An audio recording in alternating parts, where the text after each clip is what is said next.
Pharaoh. Pharaoh has separation anxiety, so a lot of the stuff that I do, I sort of incorporate things that will help with his separation anxiety, meaning I don't want him to see me all the time. I might walk around my house like I'm gonna leave a lot. You know, I might put on a coat and never leave. Grab my keys and never leave. Get him used to the things that I would do when I'd normally leave. So it just becomes like, he becomes habituated to it. And also, if he was getting all jazzed up, I tell him to calm his ass down. Outside, an example of something that I would do, well, here's one real quick. I was working on putting an exhaust into my basement, and that's in the front of the house, and there's a fence. So I saw him in the yard. I put him in the yard first, and I was on the other side, and I saw him back here chilling in the backyard, and I do this on a regular basis. Let him hang out alone. Back here, there's so much stuff he's acting normal. He's not looking around for me. It's nothing like that. And then I start working on the thing. He sees me, he comes over, but he can't, you know, he has to stay a certain distance from me. Then at times I'm going back into the house the other way, so he can't see me. I heard him bark once. Once. I had a bark collar on him, by the way. I heard him bark once. That was it. So I was working on the window for a while, so that was real good. So if you have a separation anxiety dog, you have to like get them used to, yeah, look, he might be going, whatever, you know. I don't have to stress out. He always comes back. Never say, you know, any type of salutation to your dog like, you know, mommy, I'll be right back. That'll fuck your dog up. You'll give him separation anxiety, and you should always have your dog in a crate. Dogs that get separation anxiety, there's this one thing that's very common, and all of them, like you ask the people like, well, do you use a crate? No. Well, yeah, a little white, you know, when Fluffy was a puppy. Use a crate. If your dog has separation anxiety, it can get better, but you might want to contact a professional. It might be easier. You have to get the dog trained, okay? The dog has to know what's going on.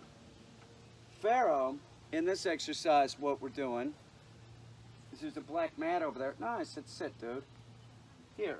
I didn't say to move. Come here. Sit. Good, sit. There's a black mat over here, and I'm going to put him in the down position. And then I'm going to go over here so he can't see me. And then I might walk out here, and then he might be able to see me. And then I might walk, you know, so he can't see me. It helps the separation anxiety dog. You have to leave them alone. You know, you can't, you can't, it's sort of tough love. You know that when you're leaving, you shouldn't make eye contact with the dog. Ignore them. When you're coming in and they're excited, ignore them or tell them to, you know, knock it fucking off. But you don't go over and start petting them or let the dog out of the crate. Wait until they're calm and then let them out. Pharaoh, heel. Oh, by the way, he does have a mini, no, dude, heel. Sit. He has a mini Educator on. I have it in my pocket. We won't be using it for this. If you have one of these, you want to use it more or less when the dog's being good. Like say you're going to the door and we want to remind Pharaoh that the e-collar's on and we want him to sit quicker. So we say sit, no sit. And right when we say no, tap the button. As soon as the dog's ass hits the ground, stop tapping. If he beats you to the button, don't tap it. Do you understand? You put pressure on the dog to make it more compliant. Remind the dog that the collar's on, and most of the time they become collar-wise. It's not even necessary, but you do want to remind the dog that, yes, you do control this, but the dog can turn it off. In other words, you teach the dog, say they can do a command. Say they can do sit. Say they can do sit. You teach the dog to turn off the collar by saying sit, turning on the collar. As soon as the dog's butt hits the ground, you would turn off the collar. Okay? For this, we're not using it for this. It's, you know, using this for like, Man, you use it a couple times, that's it. You don't sit around and zap the dog every time they screw up. That is not going to help. If you don't know how to use one of these, contact a professional. Don't just buy it and think that everything's going to go good, because it's not. You'll fuck the dog up. Heel. Little Pharaoh. Little man. Here. Good boy. Here, come on. Heel. Good boy. Here. Sit. Get back up here a little bit. Come here. Sit. Go sideways. Okay, down. No, down. Down. You're a good boy.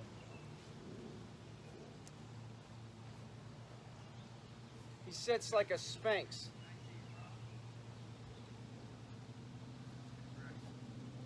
Down.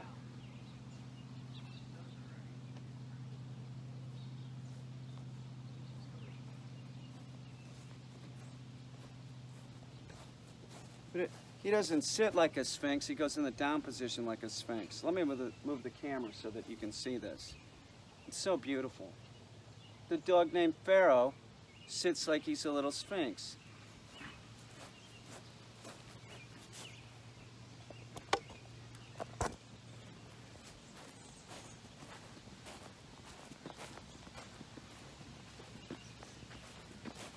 See how his legs are tucked under? Down. You are a good boy, dude. You are a very good dog. She's a little Sphinx.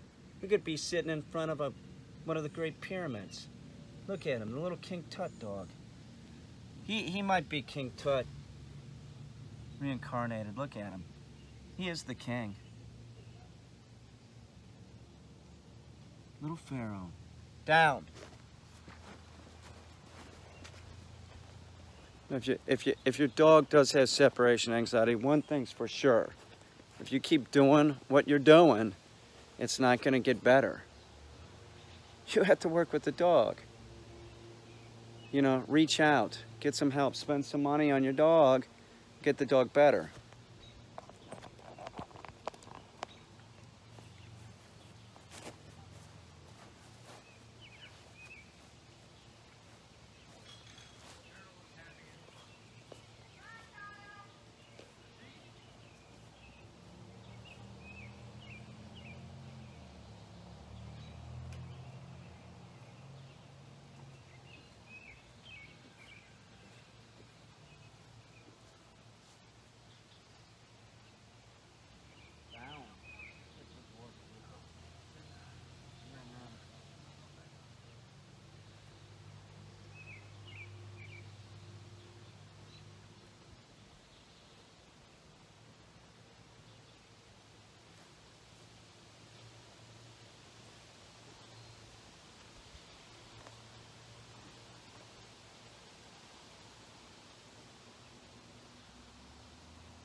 I fucking love this dog.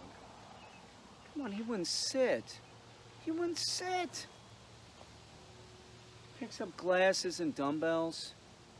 Can do the down position. His separation anxiety is better. Down.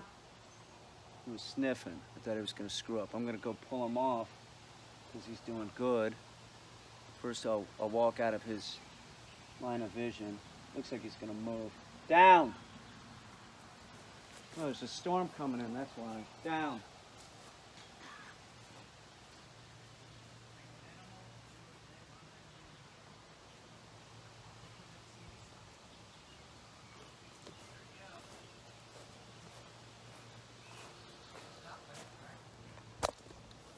But you could do the same exercise with your dog in an apartment, a house, just by leaving the room.